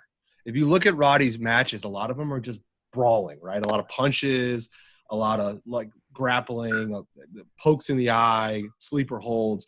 Roddy wasn't your Greco-Roman wrestler or high spot wrestler, but he played his character perfectly. Whether he was a face, whether he was a heel, he was amazing on the mic. Everything about Roddy Piper beyond what he did in the ring was perfect. And because he was so strong outside of the ring, we believed whatever he was doing in the ring was good enough to be Roddy Piper, to be a superstar. So that's what I took away from one. It was the beginning of Roddy Piper really coming into how big and amazing he was. He came out to a full freaking bagpipe line. I mean, that was cool good in itself. And I mean, they redid that. Here we go, recycling stuff again with Drew McIntyre at one of the pay-per-views, and it worked again. I mean, that I think is a great bit, and it continues to work. And it shows that WrestleMania 1 was the beginning of a lot of ideas that continued on to 40 years later. My big shout out to Roddy Piper is always going to be he has a handful of horror action type movies that he's been in. One, which a lot of people know, is called They Live, John Carpenter movie. Absolutely incredible. Go watch it. And then the underrated one that is absolutely off the rails, crazy plot. I'm not going to explain it, but you boys can even go look it up if you want to. It's called Hell Comes to Frogtown. That movie is insane. It's ridiculous. It's also wonderful. And, Roddy Piper, apparently he was very, very serious about acting. He really wanted to make it as an actor, so he worked on it a lot, And that was both those movies, 1988. So check them out. Check out They Live. If you've already seen it, watch it again. And if you haven't seen Hell Comes to Frogtown, because I don't think a lot of people have, go watch that movie. Crazy. Can I find it on Wikipedia? I'm sure you I was can. just looking it up. Yeah. That's his new nickname. I guess we're wrong. I guess you are going to be Nickapedia from now on. I'll put in my 2 cents about the match that I didn't watch real quick, if you don't mind. Yeah. You guys kind of stole my thunder. My big point, for not doing my homework, my big thing was going to be, it's crazy how from WrestleMania 1 to whatever WrestleMania this was, nothing's really changed at all. We kind of focus away from the matches. Like, hey, the matches don't matter. We're just here to give you big names, big spots, when we can. Because a lot of times, WrestleMania, it's supposed to be like the best event of the year. These are supposed to be the best of the best, your biggest matches, Rock versus Stone Cold, et cetera, et cetera, et cetera. But if you go back and look at WrestleManias time and time again, from WrestleMania 1 to whatever this past WrestleMania was, it just seems to be underwhelming when you look at the card as a whole. Like, it's a lot of them are not very good. Like, you have a good match here and a good match there. 17. WrestleMania 17. That's my favorite one too. I'll watch that one if we go back. I'll watch the TLC match and the Rock. No, you're not allowed to be on that episode. That's fair. Okay, that's fine. That's a fair punishment. But yes, a lot of the WrestleManias, obviously there were some good ones over the past 30 years, but if you look at the majority of them, like, a lot of them kind of sucked. And I think agree. Just hearing you guys talk about WrestleMania 1 and obviously, reading what the great people at Wikipedia wrote, it was kind of an underwhelming card. And that's what I'll leave it at. That's my closing statement for today's roundtable. There you go. I like it.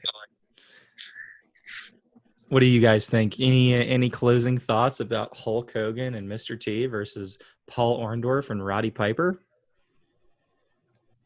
No. Mr. T probably could have been a full-time wrestler if he wanted to. I agree.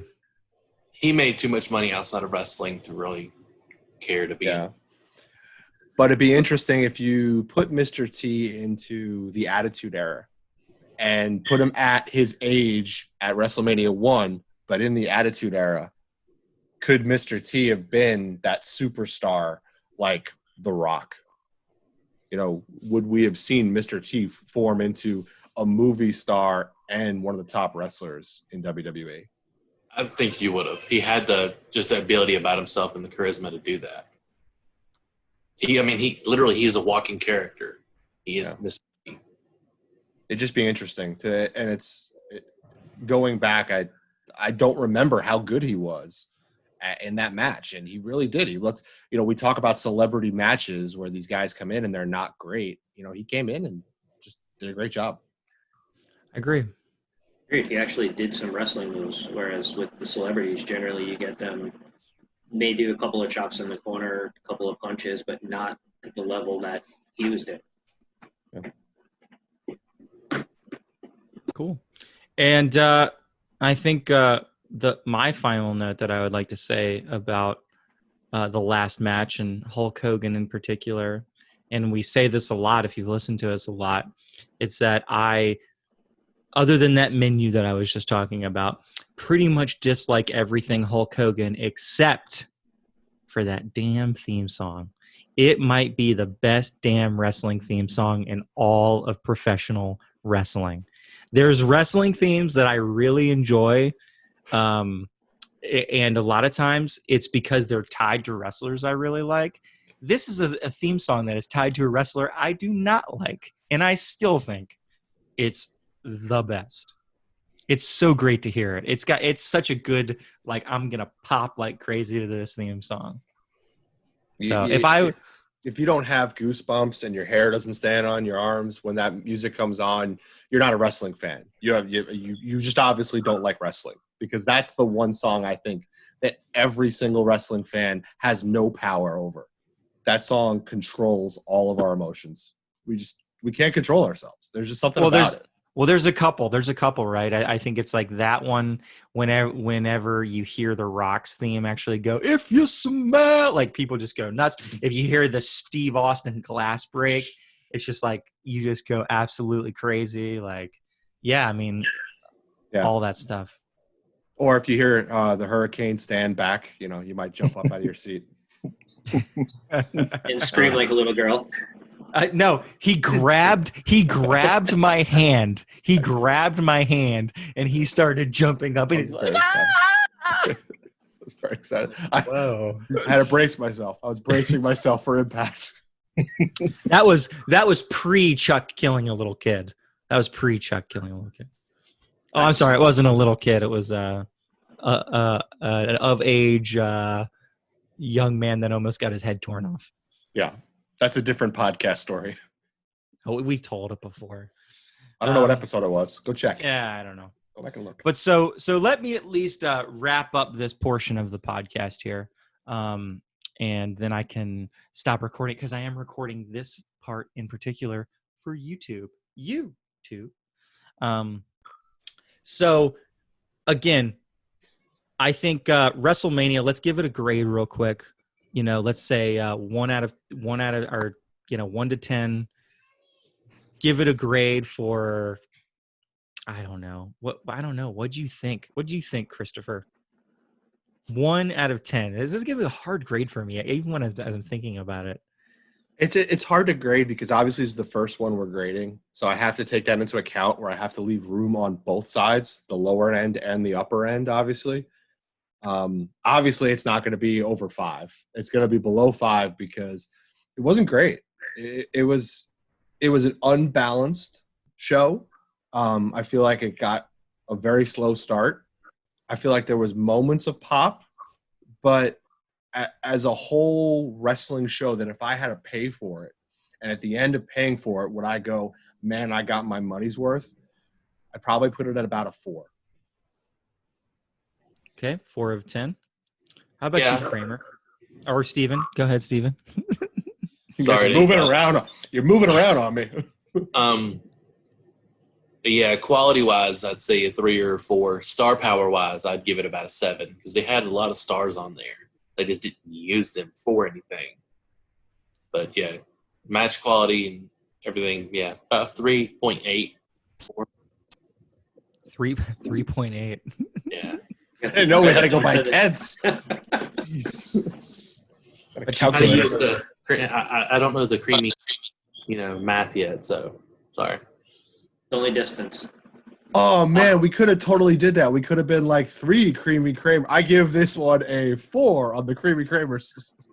Well, that'll be for the next one that we go over. We'll figure out the conversion. Yeah. Get your little graphs, your graphics, and I'll get an this Excel equals spreadsheet. how many. There you go. Pivot table. Oh, now you're talking my jam there. I would give it.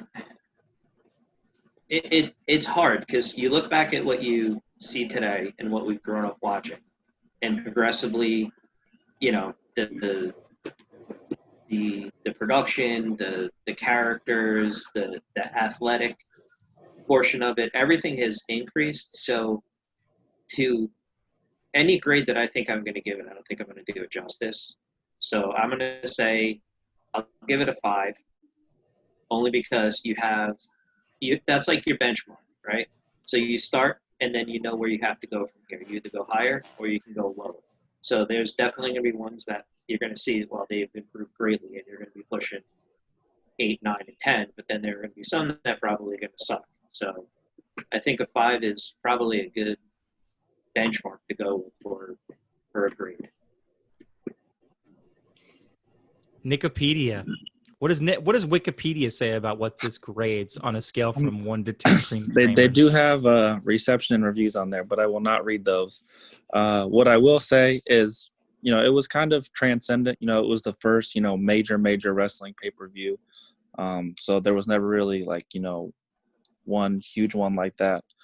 Before it kind of laid the foundation for future WrestleManias, because we had Muhammad Ali, the 90s had Tyson, the mid-2000s had Floyd Money Mayweather, and then we saw Ronda Rousey. So, it kind of set that standard that WWE tries to bring in the biggest fighter at the time, incorporate them into a major storyline, et cetera, like that. But, like everyone said, the matches were short.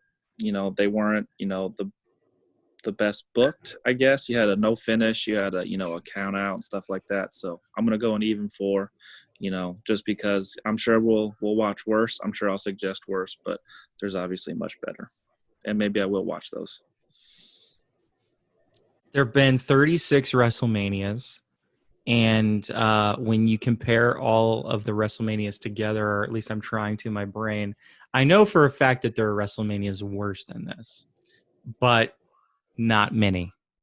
It's a 2 out of 10. It's awful. And all this, oh, well, let's set the standard for what is to move forward. Well, it's been 36 damn years, and who gives a shit? It sucked. The only thing that was worth anything on that whole pay-per-view was a little bit of Iron Sheik, Nikolai Volkoff. And then, the last match was a little bit off the rail, whatever, a little bit off the rails, and it was entertaining. But past that, nah. Garbage Man City, USA. I would say if you have the opportunity to watch WrestleMania 1 and you want to, then listen to this podcast afterwards, yeah, maybe you should do it. If you're just sitting around one day and thinking to yourself, maybe I should watch WrestleMania 1, I would say go take a nap, go learn to cook something, go drink some beer, go throw Go leg drop somebody. Go power bomb somebody into a bush. Yeah, exactly. Take 2 hours and go watch one of our podcasts. Dude, you have to promote. Why do I need to promote internally on the podcast when we're just going to promote the heck out of it in Twitter and stuff like that? Ooh. Not a big. A 2 is low, man. A 2. You're damn straight. A 2 is low. You were leaving that much room for another one to be worse, and then there is maybe 3.8 there's not feel so bad. There's maybe 2 WrestleManias. I'd have to double check, but there might be 2 that are worse than WrestleMania. This isn't just a WrestleMania scale. This is an all pay-per-view scale, Jimmy. You're right. Okay, so 2 was the right answer because there's been lots of pay-per-views, and there's lots of them that are better than WrestleMania 1. We use negative numbers if we get this one. All it takes. I mean, maybe we should have done it by 100. Maybe that would have been better to do it by, or maybe we should have just done a letter grade. A letter grade would be better. I still think the out of 100, it's a 3.8. We were doing on 100, weren't we? Yeah. I'm sorry. My bad. My Kramer math is off, y'all. Sorry. Well, let me. Yeah, go ahead. I was gonna say the Hulk Hogan theme song, Real American. That's pretty much 3 out of the 4 points I gave it, and the other 1 point is pretty much Roddy Piper being Roddy Piper. Beyond that, I don't know that I go back and go, oh man, I want to go watch this on YouTube, which is this short portion of WrestleMania 1. The 24-second, 9-second Bundy match. No, I mean, it's if I look through this, there really isn't much for me to get excited about. Yeah. Big John Studd was on it. And did nothing. Got kicked in the leg and body slammed. Yeah. Well, okay, so that's pretty much our time for the podcast portion of this. I'm going to go ahead and kind of sign off here. I will say this: next week, again, we're going to rotate to more current wrestling, and then the week after that, the homework that I have for everybody in this podcast. Again, 2004 No Way Out Thank you for the suggestion, Chaz. We'll be throwing out later on as we move further down the line what you guys want us to watch and what we can talk about. And I'll probably do that for next week's too, just in regards to like, you know, standard like current wrestling stuff. I like to open up and talk about, you know, the questions that you guys have. So make sure you hit the likes, hit the follows, subscribe. One question. What's up? With us watching retro shows, does it have to be WWE shows or WWF shows? No, it's just suggestions. So if somebody wants you to watch ECW, WCW, absolutely. I think all those things are good, but I'm thinking that we're going to leave the power in the hands of the people. So if the people time in and time out want us to watch WWE, then that's what we're going to do for the time being. And if they want us to watch some Halloween Havocs, maybe they'll hear you say that and be like, yeah, I'm going to help the boss out and we're going to say, watch this. Then that's what we'll do. What we won't do, I guess, moving forward, unless nobody suggests anything, is it's out of our hands at this point. So it's all on you guys. Again, like, subscribe, follow, share with your grandma, share with your uncle, share with the next door neighbor's dog. Like, share Bald Monkeys. We are the Bald Monkeys Nation. Share monkeying around. Share monkey talks. Like, go to our YouTube site and just get lost in content, because we've already at this point done over a year of content, and we only have started to pump out more and more and more and more content. So we appreciate you guys whether watching you like it or not. Well, sometimes I don't like it. Sometimes I'm tired. Sometimes I don't like to talk about wrestling. Sometimes I want to talk about horror movies. Sometimes I want to talk about drinking. Sometimes I want to talk about metal. Chuck, when are we going to talk about some metal? Chuck's not here. You're included. You're included too, Kramer. Doesn't count. Chuck doesn't count. Chris probably isn't included. Nick probably isn't included. Steven probably isn't included, because I don't think they're real metalheads by any stretch of the imagination. Chuck says whenever you want to. Let's do it. All right, ladies and gentlemen, remember, we are not sponsored by Oreos, but single stuff Oreos are the superior Oreo. And I want you to take that to the bank, and we will see you next week for those watching the video. Don't forget to follow us on Twitter, Facebook, and Instagram at The Bald Monkeys. You can also catch our interviews on WrestleJoy.com. Watch any of our other interviews or our roundtable podcasts at YouTube. Just search for The Bald Monkeys. And listen to the Bald Monkeys podcast on Apple iTunes, Podbean, Spotify, or wherever you get your podcasts from.